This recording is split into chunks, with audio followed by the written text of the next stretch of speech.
The Cold War is history. But Russia is in the grips of another arms race. No warheads are involved. The enemy is a microbe, and the battleground is the human body.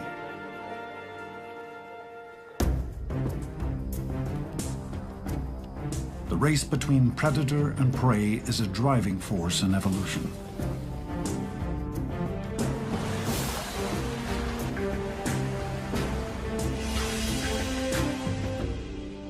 But this too is a predator, and we are its prey.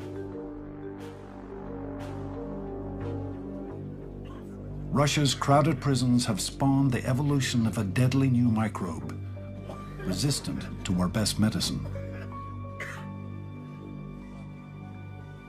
As it escapes prison walls, it attacks new prey without preference, without warning. Like any medical student, I knew about the disease.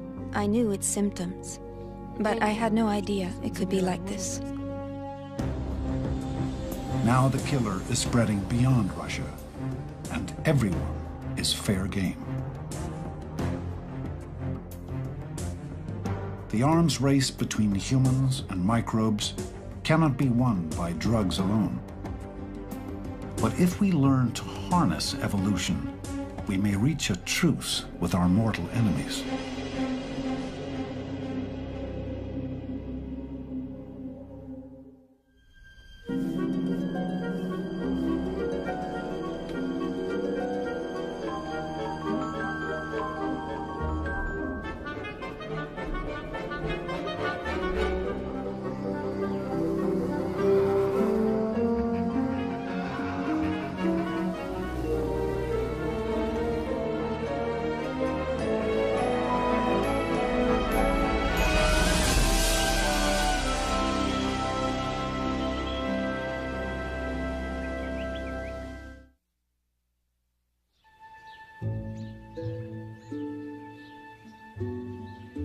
On a misty morning, western Oregon seems a mild place, fit for gentle creatures like beaver and duck. Yet this is home to one of the deadliest animals on Earth. Local legend long hinted at its lethal power. Eventually, a tale of untimely death attracted the scrutiny of science. When I was an undergraduate student 37 years ago, my professor told me a story about 3 hunters out here in the Coast Range being found dead, and there was a newt boiled in their coffee pot. It's a good one. Nice one. So his question to me was, go find out if these newts are poisonous. Edmund Brody Jr. has studied the rough-skinned newt ever since. The last decade or so with his son, Edmund Brody III. It turns out the newt is extremely poisonous. Its skin glands secrete one of the most potent toxins found in nature. When ingested, the toxin can paralyze a victim within minutes and shut down vital functions within hours. An amount equivalent to a pinhead can kill an adult human. This is probably the most poisonous animal in the world, with enough skin toxin to kill tens of thousands of mice or perhaps 100 people. Of course, they don't bite, so this isn't really dangerous holding it unless I were to eat it, which I won't. The question was, why should a small animal like this be so many times more toxic than necessary to kill all predators? Why should a salamander evolve that much toxin? Yeah, I can smell the secretion. Don't lick your hands. I'll try not to.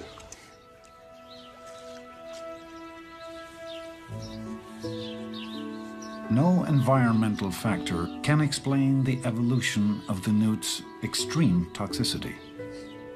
The Brodies discovered another animal is responsible. I'm gonna head over to these brambles. Okay. The common garter snake thrives in these parts. Harmless to humans, it feeds on earthworms, frogs, and toads.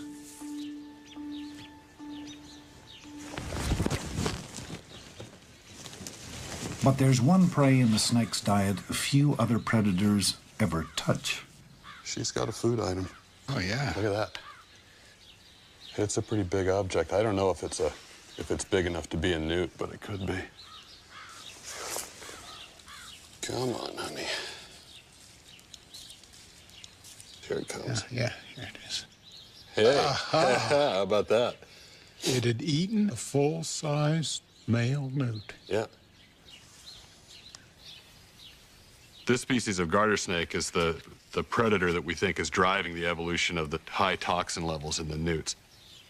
This is the only thing that can survive an encounter with a newt. It's the only thing that can, therefore, represent a selective pressure for increasing toxicity. As the snakes get better at resisting the effects of the toxin, the prey has to evolve higher levels of toxin. You can think of this as this sort of escalating, counter-escalating arms race between the predator and the newt, the prey. But the toxin does take a toll. Some snakes are slowed down. Others are immobilized for a few hours after eating a newt. In the lab, the Brodies can measure the garter snake's resistance to the toxin. They coax a baby snake down a track wired with motion sensors and record its time. Time? 3.4. Then they inject the snake with a small amount of purified toxin to simulate the effects of eating a newt. Now the snake is raced again. It's aggressive. Sometimes when they can't crawl, they do that. A snake with low resistance can be stalled to a standstill. 6.3. Yeah. Whoa. A resistant snake is much less affected by the toxin, but it too pays a price. The more resistant a snake, the more slowly it moves without any toxin. The snake experiences a cost from evolving the resistance. That snake would be more susceptible to its own predators. 4.1. So there's a trade-off between speed in a snake and the level of resistance. All through Oregon, you've got... We were very surprised to see that the arms race is a predator evolving to a prey and a prey evolving to the predator. And this has allowed us to get a better understanding of evolution. It's now abundantly clear that evolution is driven not just by physical forces, such as storms and fire and climatic change, but much more by biological forces. That is, particularly the way species interact with one another, cooperating with one another, parasitizing one another, preying on one another. What made the lion fierce and the zebra fast?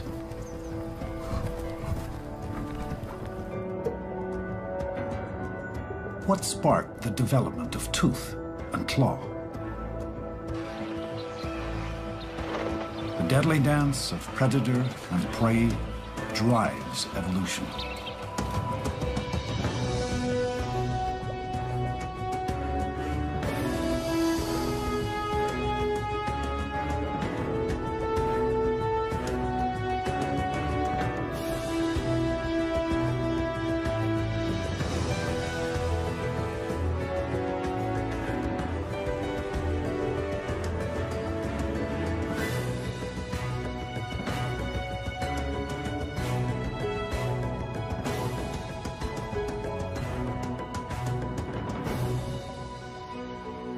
Surely there was a time on an ancient savanna when hungry beasts hunted our ancestors.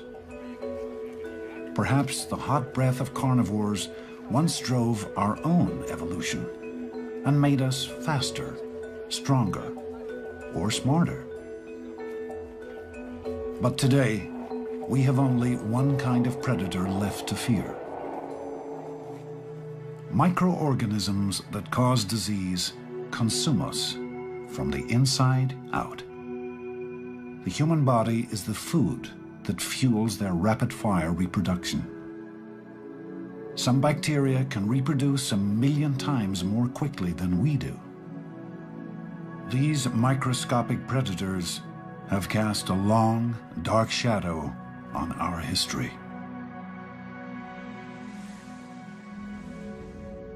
The bacteria that caused tuberculosis riddled the bodies of Egyptian nobles over 4,000 years ago. Another microbe spawned the dreaded Black Death.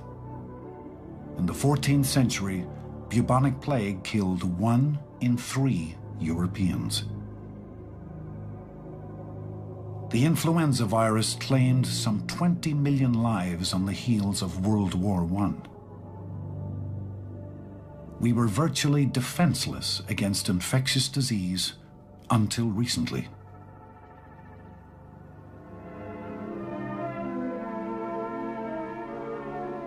This is a battlefield in man's total war against disease.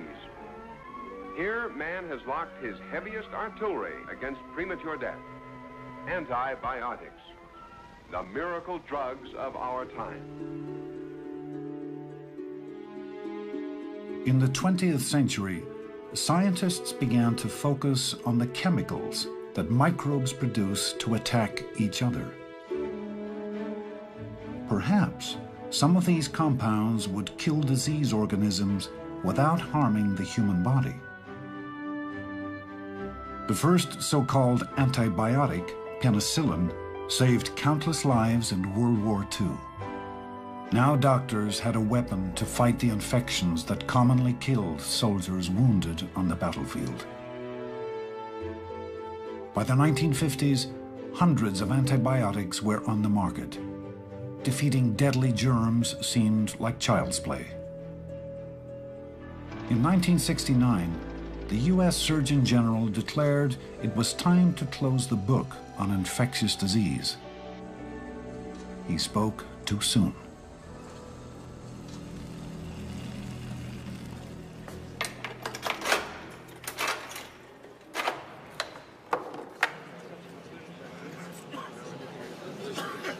The Russian prison system is ground zero of a new epidemic.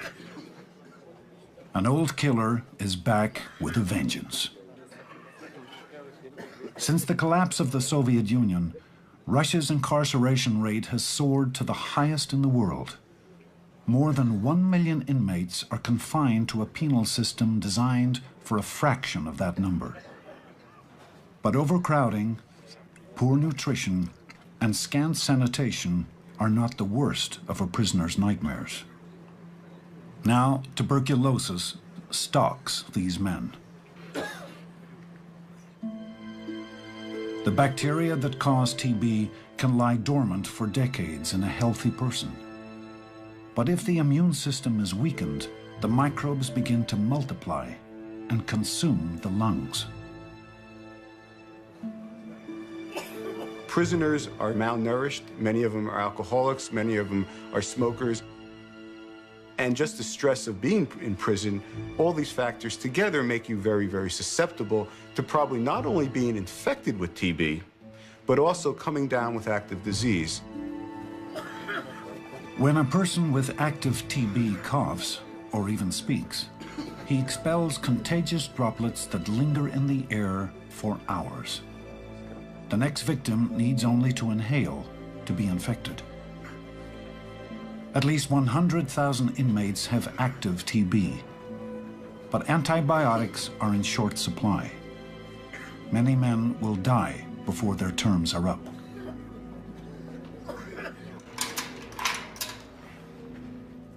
Sasha Bilyevich is serving time for his second burglary conviction in Tomsk, a city in western Siberia. His 4-year term now seems like a death sentence. I never thought I'd be infected. I never gave it much thought. At first, I didn't believe what the doctor told me. I thought that maybe it was any other illness, but not tuberculosis. Diagnosed during his first prison term, Sasha was given antibiotics. He improved, but after his release, he stopped getting treatment. Now his TB is back, but the same drugs cannot cure him. The microbes in his body have evolved. When Sasha first took antibiotics, the drugs killed off most of the TB bacteria. But when his treatment stopped, it left some microbes alive, the ones that were most resistant to the drugs. As these survivors multiplied, all their offspring acquired that same resistance. An entirely new strain of bacteria evolved, untreatable with standard drugs. Sasha is now beyond help by prison doctors. He's not alone. At least 30,000 Russian inmates have multi-drug-resistant TB, and their numbers are growing. This epidemic has brought Alex Goldfarb from New York back to his homeland.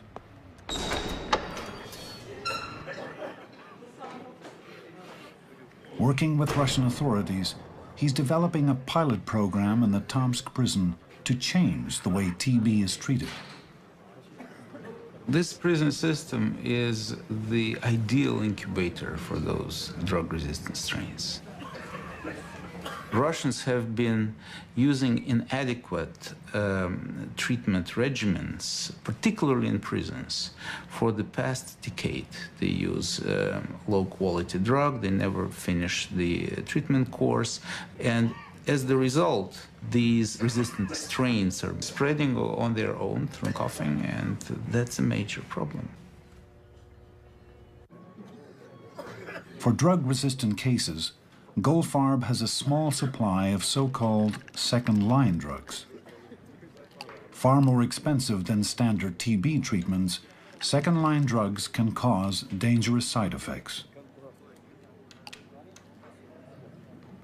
But Goldfarb's supply won't even begin to cover 300 inmates quarantined in the drug resistance ward, much less all the cases just outside prison walls. When a prisoner's term is up, he's released into the heart of Tomsk. Population, 500,000. Healthy or sick, he's now free to walk these streets and ride these buses with unsuspecting citizens.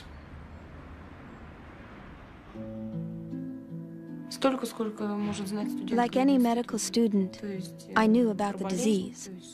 I knew its symptoms, but I had no idea it could be like this. Anna Kolosova doesn't know how she became infected with a strain of TB resistant to 5 drugs. I found out completely by accident. I went to take my driving test and I had to have a medical exam. They took an X-ray and they told me I had tuberculosis. 6 months later, she began coughing up blood. On leave from medical school, she has been hospitalized ever since. If we had second-line drugs, Anna's prognosis might be positive. Without them, her prognosis is not positive in the least. Anna's case is not unique. In my care, I have another college student and other young patients with drug-resistant TB. Their symptoms can be eased. Their active disease may subside for a time. But the drugs that could save their lives are not yet within reach. For now, just 30 inmates will receive second-line drugs. All have at least 2 more years to serve, a guarantee they'll complete their treatment and prevent the evolution of new drug-resistant bacteria. Still, there's grumbling. People were asking why you are spending $5,000 to $8,000 to cure or treat a convicted killer. So we have to explain and explain and explain that we chose prison for epidemiological reasons. This is the hub when this problem can be addressed. A gesture of good faith, Goldfarb has removed his mask to address 30 men who are getting a second chance at life. He tells them, the treatment we're offering you is no experiment. It has never been used in Russia because it's too expensive. It's a complicated and painful process. For some of you, it will last a year and a half. But all of you must take this as seriously as possible and complete the entire course of your treatment. Sasha was a victim of evolution. But now the odds are good he'll live out his sentence. I've got 2.5 years left to serve. I'm not afraid of the side effects. I just want to get better. That's all. But in a facility for TB patients on the edge of town, others remain prisoners of the disease. The new drugs are the only hope we have. There's nothing else to wait for. It's the only thing I'm waiting for. My family is very supportive. They visit every other day. My mother and father, my grandparents. I'm only 19. I have to be optimistic.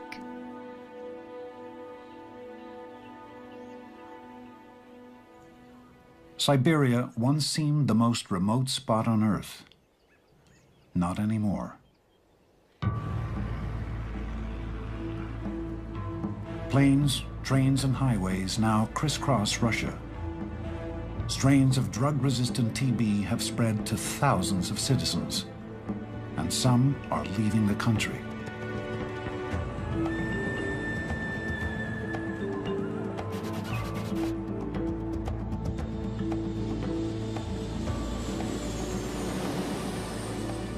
What's dramatically affected the spread of TB is our ability to travel. All the strains that are in the Russian prisons among prisoners will eventually come to our doorstep. The global spread of TB is monitored in New York City at the Public Health Research Institute. On the rise nearly everywhere, TB now rivals AIDS. It claims 2 to 3 million lives a year. TB bacteria collected worldwide help researchers chart the evolution of new strains.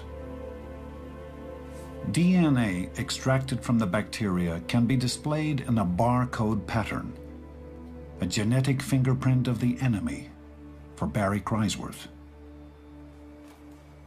We've been able to look literally at the DNA from the bacteria, and we use this as a detective story. We can go from bacteria to bacteria which infect different people and ask, are these bacteria the same? Are we getting one person who is spreading his or her strain to many others? Based on our fingerprint database, we've actually seen the most prominent strain that is running rampant throughout the Tomsk prison already in the U.S. Hi, Barry. What's up? Look at this. Chrysworth shares this grim discovery with Alex Goldfarb.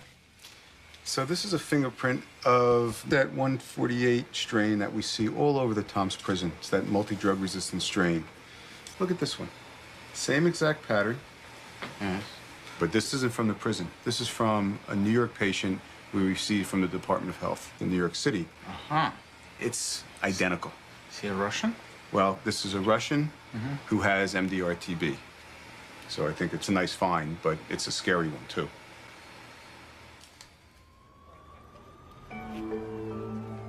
How long before another traveler carries drug-resistant TB to New York or any other city? How long before others are infected? If an epidemic erupted, most cities would be caught unprepared. Not enough personnel trained to diagnose and treat TB. No stockpiles of second-line drugs. And TB is just the tip of the iceberg. The microbes that cause malaria, pneumonia, gonorrhea, and scores of other infectious diseases are also evolving drug resistance. Misuse of antibiotics is one cause.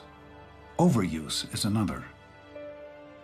In the United States, nearly half of all prescriptions are unnecessary or inappropriate. We've created this problem. Multi-drug resistance is a man-made problem. And we do that by putting antibiotics in animal feeds. We have antibiotics running rapidly through hospitals. We have antibiotics in the environment. By developing as many antibiotics as we have over the last 50 years, we've essentially accelerated an evolutionary process. The outcome is that we're going to have more drug-resistant microbes to the point where some of the most dangerous bacteria will not be treatable.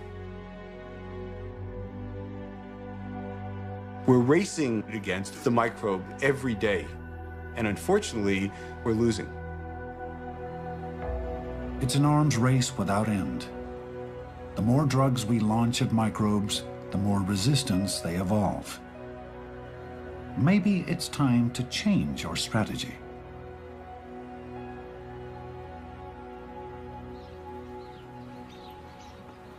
If we can drive microbes to evolve drug resistance, then we can also make them evolve in ways that benefit us. This is the radical proposition of Amherst biologist Paul Ewald. When people are looking at the antibiotic resistance problem, they see evolution as sort of the bad guy. It's the evolutionary process that's led to antibiotic resistance, and that's true. But just as easily, we can have evolution being the solution. In other words, we can have evolutionary processes leading to organisms becoming more mild. Disease organisms evolve to be more or less harmful depending on how they are spread. Microbes that depend on close contact between people tend to be mild. The rhinovirus that causes a common cold is transmitted by people walking around sneezing or coughing on other people. Since it really does depend on fairly healthy people to be transmitted. Not surprisingly, it's one of the mildest viruses that we know about. But microbes that are transmitted by insects or by tainted food or water tend to make people very sick. The worst of all of the diarrheal bacteria that we know of have been waterborne. The bacteria that cause cholera and typhoid fever are often waterborne. So even if the organism is so harmful that the sick person can't move from bed, the organism can still be transmitted to large numbers of people. Once we understand the factors that favor increased harmfulness and decreased harmfulness, then we can look at all of the things we do in society. We can ask the question, are we doing certain things, or can we do certain things that would favor organisms evolving towards mildness? We can look at the cholera outbreak in South America as a kind of natural experiment that allows us to evaluate these ideas. In 1991, cholera invaded Peru and spread quickly. Over the next 5 years, more than 1 million people were stricken with diarrhea and vomiting, some severely. Over 10,000 people died.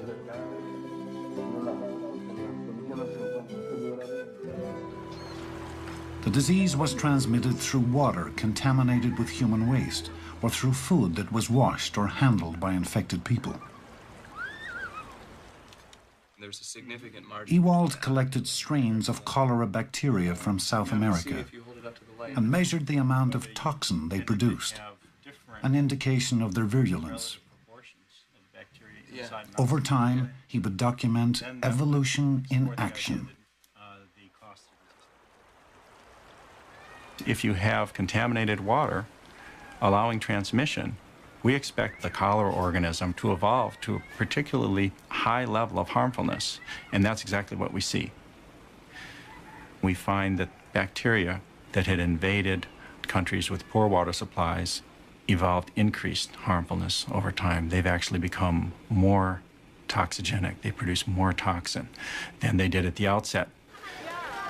If instead we clean up the water supplies, then we force the bacteria to be transmitted only by routes that require healthy people.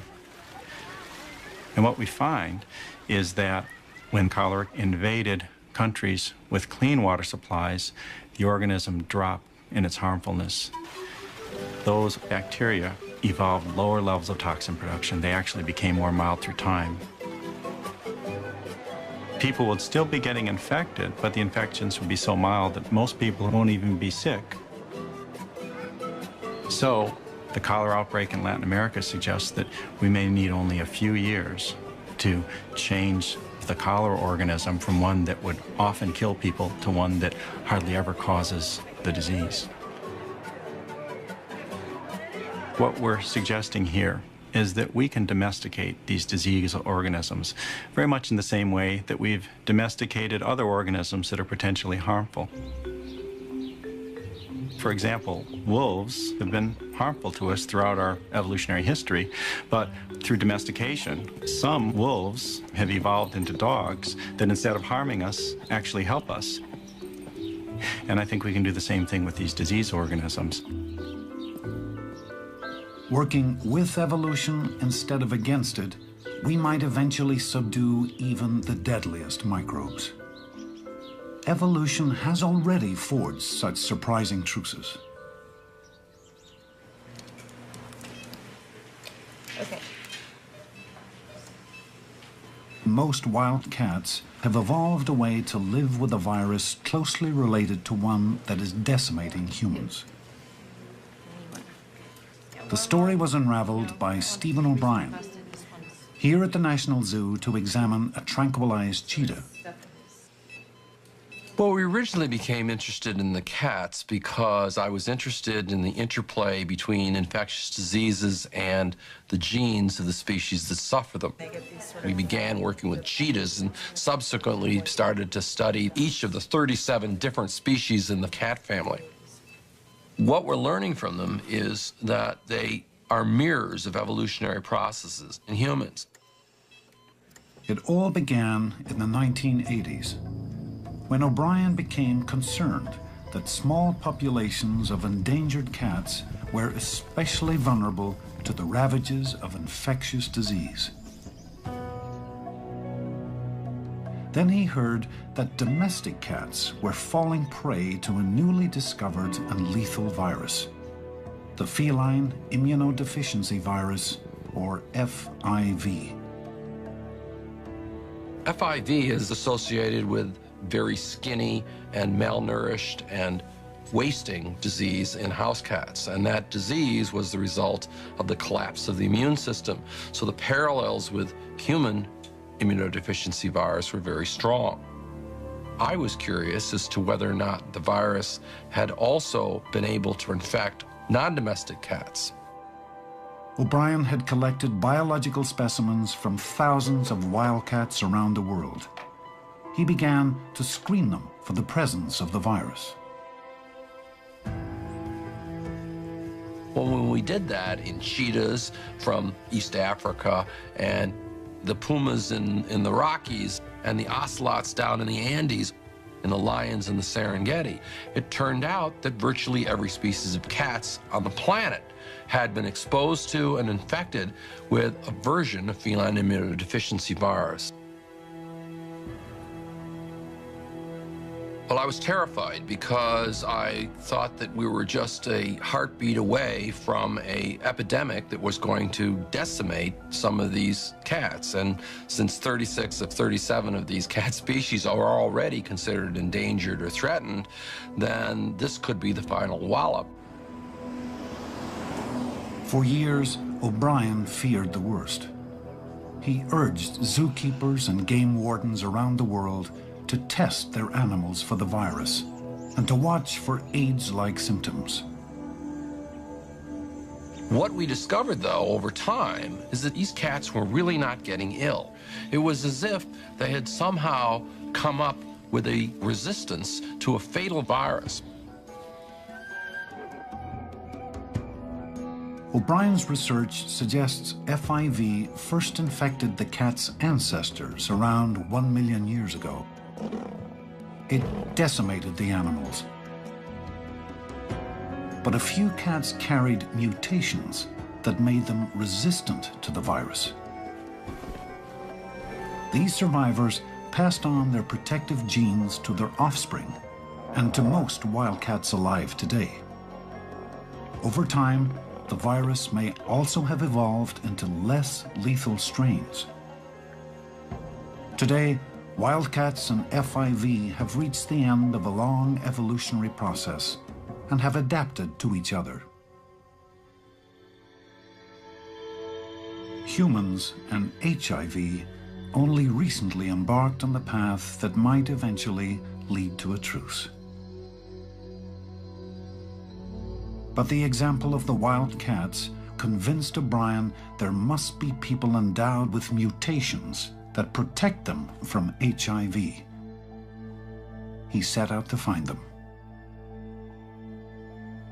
Over a 10-year period of time, I quietly collected blood samples from 10,000 individuals that are high risk. My colleagues and I extracted the DNA, and we were stunned to discover a whopping mutation which protected against HIV infection. And it was the first gene that we could definitively say was influencing the outcome of exposure to this deadly virus. Most people have receptors on their immune cells that allow HIV to dock and gain entry. But people with the mutation discovered by O'Brien lack some or all of these receptors. Infection by HIV becomes impossible. The mutation is present in about 10% of European Caucasians, but completely absent in native African and East Asian peoples. Something in the evolutionary history of Caucasians must have favored the survival of people with this mutation. We've actually used precise dating techniques to date the last time such a selective pressure took place, and that came out 700 years ago. Well, if you look in the history books, that was the time of a rather dramatic infectious disease pandemic, which was the Black Death or the bubonic plague. And at that time, a third of Europeans were wiped out. A mutation that saved people from the plague 7 centuries ago may now protect their descendants from infection by HIV.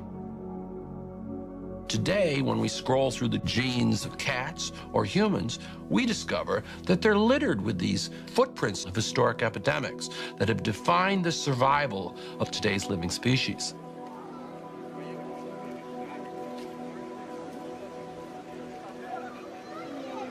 We all bear the marks of our ancestors' struggle for survival. But evolution is driven not just by conflict and competition. Cooperation and teamwork have also ensured the survival of the fittest.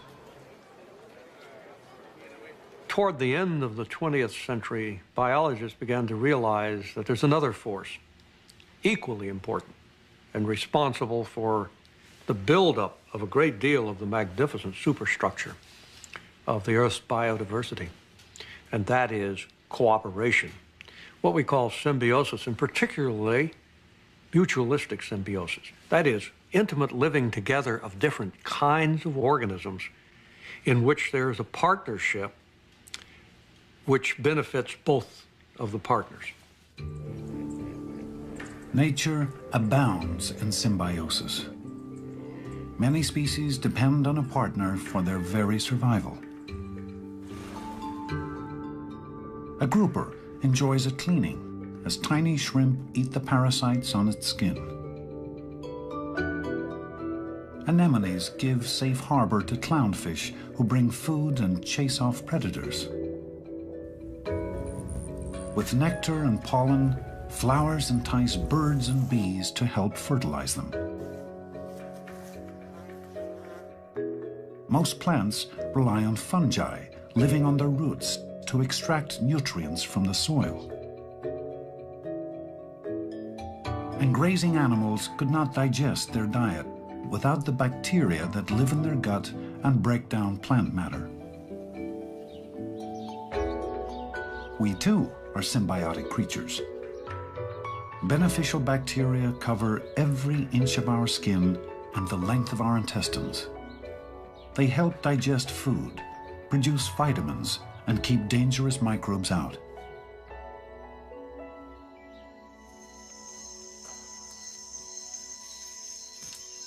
Symbiosis has deep roots in the history of life. Some 50 to 60 million years ago, just after the age of the dinosaurs, two species formed a lasting bond, here in the dense thicket that would become the Amazonian rainforest. A big mature adder nest. These huge mounds of earth are the product of that partnership, one that brought Ted Schultz and Ulrich Mueller to a remote corner of Brazil. It's late enough. The unlikely excavators of all this dirt are leafcutter ants. Look, they're bringing stuff in there. There's some foragers here starting. Yeah. Leafcutter ants make their nests in underground chambers. They emerge regularly to forage, blazing trails that extend hundreds of feet into the forest. Most tropical plants are permeated with toxic chemicals, a deterrent against browsers. The ants cut fresh vegetation, but they don't eat it. They feed it to another organism.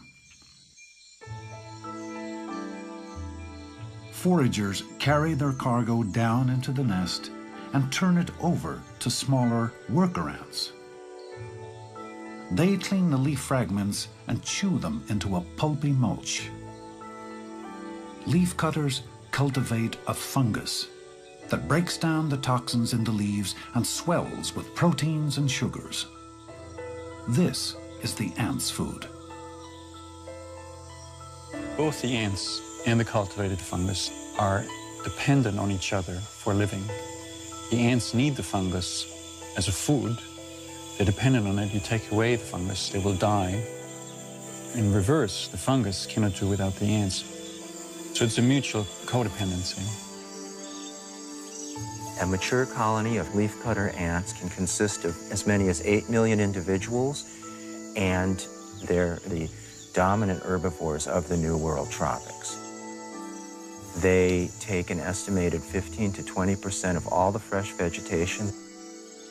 A mature colony of Atta leafcutter ants are the equivalent of an adult cow sitting in the middle of the rainforest, foraging on the vegetation in their immediate area.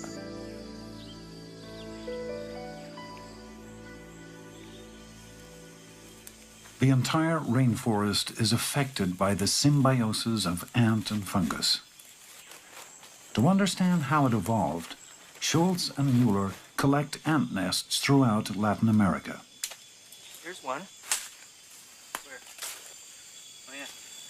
An experienced eye can spot the subtle signs of a young nest, founded perhaps 6 months ago when a new queen left home with a bit of fungus in her mouth and burrowed into the ground.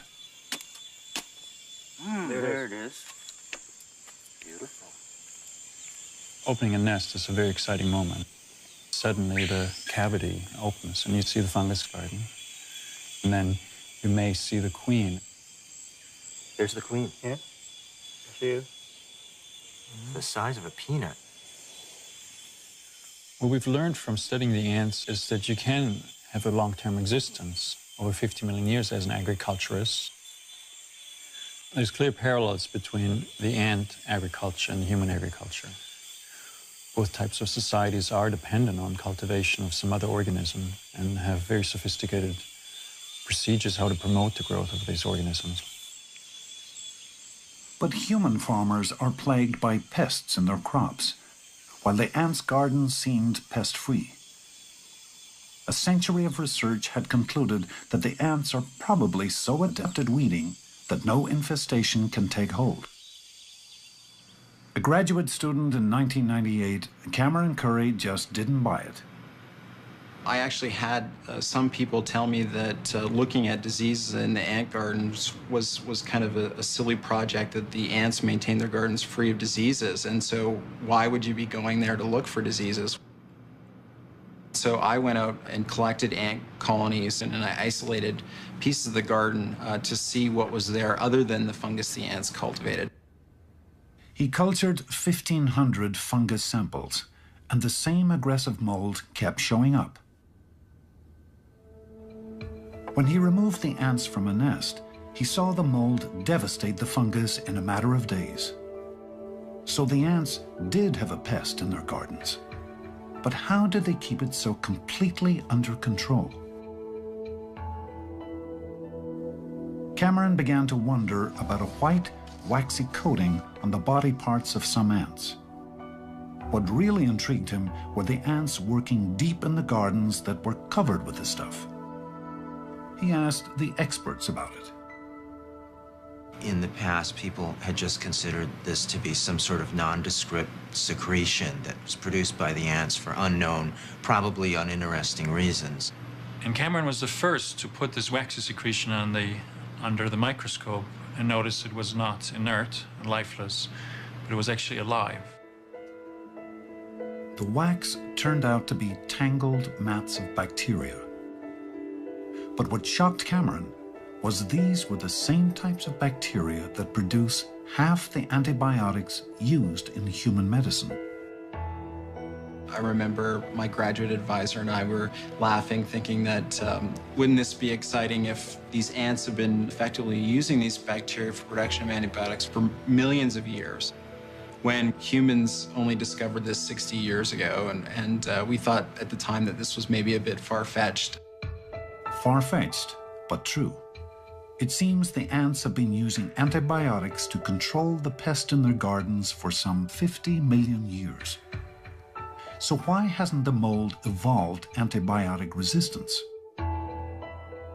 I think that the answer probably lies in the fact that the ants are using cultures of millions of cells of bacteria to produce these antibiotics. And so these bacteria are evolving. Likewise, the pathogen that is the target of these antibiotics is also evolving. And it's an evolutionary arms race that has continued for 50 million years. And so the symbiosis of ant and fungus also includes the aggressive mold in the fungus garden and the bacteria living on the ants. Nature is often more complex than it first appears. Scientists have just begun to understand how two species can interact, or three or four. But they're a long way from understanding how thousands or tens of thousands of species can interact to create the monumental ecosystems of the world, like rainforest and coral reefs. And the most remarkable gap in our knowledge is in bacteria and other microorganisms, because these make up the base of the living world. We need them, they don't need us. And yet, we do everything in our power to avoid microbes. A barrage of new products states the message loud and clear. The only good germ is a dead one.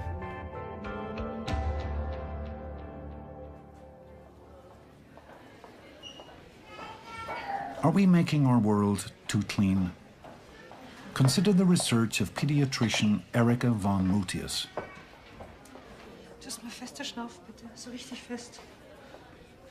Gut, nochmal. She treats allergies and asthma, conditions in which the immune system overreacts to harmless substances. Rates of both disorders are on the rise in affluent, industrialized regions. Perhaps children are growing up in surroundings too germ-free for their own good. Microbes do a lot of harmful things to us, but they may also be important for our immune system to learn how to deal with the environment and how to tolerate and fight viruses, bacteria, and infections. To understand the causes of allergies and asthma, von Mutius is conducting research in a place where these conditions are rare. The Bavarian countryside. She wants to sort out exactly which environmental factors may be protecting children who grow up here. The study we're doing is a comparison within little villages. So we compare children who live on the farm to children in the same village who do not live on the farm. She has enlisted over 800 families with children between the ages of 6 and 12 to participate in a detailed survey of health and lifestyle. Dann wie viel Zeit ungefähr pro Tag hält In this questionnaire, we asked for allergic conditions, and then most importantly, we asked for the contact to farm animals and farming activities. Sie haben Pferd, haben's keine, gell? Nee. Schaf, Ziegen? Nee, Haben's Ziege keine? eine, ja. Eine Ziege haben's. Her goal is to create a profile of environmental exposures for each child. Her team analyzes dust samples from carpets and bedding throughout the house for the presence of animal hair, dust mites, and microorganisms. If the family keeps livestock, samples from the stables are screened for microbes released in the shedding and droppings of animals. The study is in progress, but preliminary results suggest one very strong correlation. One of the factors that seems to be important is the contact to the livestock. That these children, the more they are in the stables and the earlier they are in the stables, that this gives a protection against the development of allergies. High levels of microorganisms in the stables may help prime a child's immune system for life. Microbes have been around us always, and probably we need to find the balance between eradicating the harmful effect of bacteria and maybe also taking the beneficial components of this. But this is really into the future. Our species evolved in a world awash with microbes, crowded with other creatures. We've only begun to understand the value of this heritage. Scientists and medical researchers who focus on the subject are more and more in agreement that it's a big mistake for humanity to separate itself from the rest of the living world too much. The vast majority of species out there are our friends. They're not our enemies. And we not only benefit from them, but as a whole, they are essential to our existence.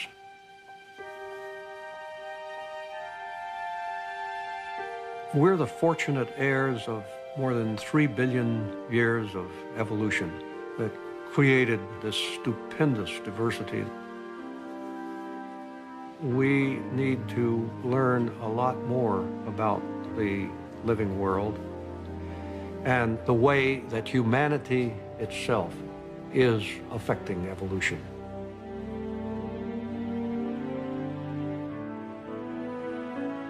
Like all living things, humans are a product of evolution. But we are the only species that knows it. We alone can see into the distant past and marvel at the history of life. we alone are beginning to understand that we can use evolution to shape the future for all of life. More than anything else, this unique vision may be what makes us human.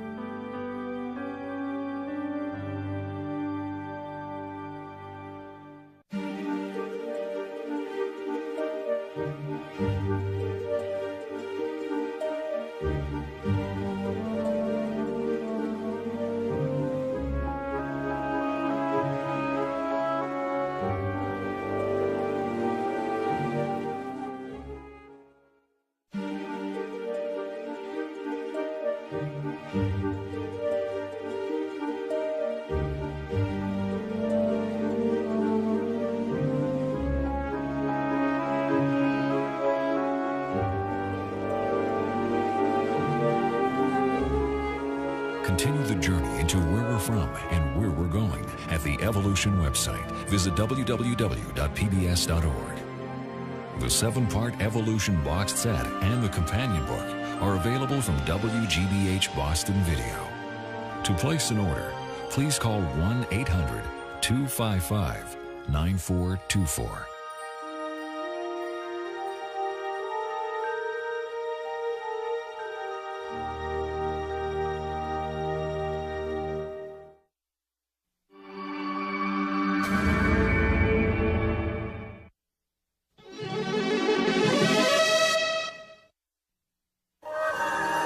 This is PBS.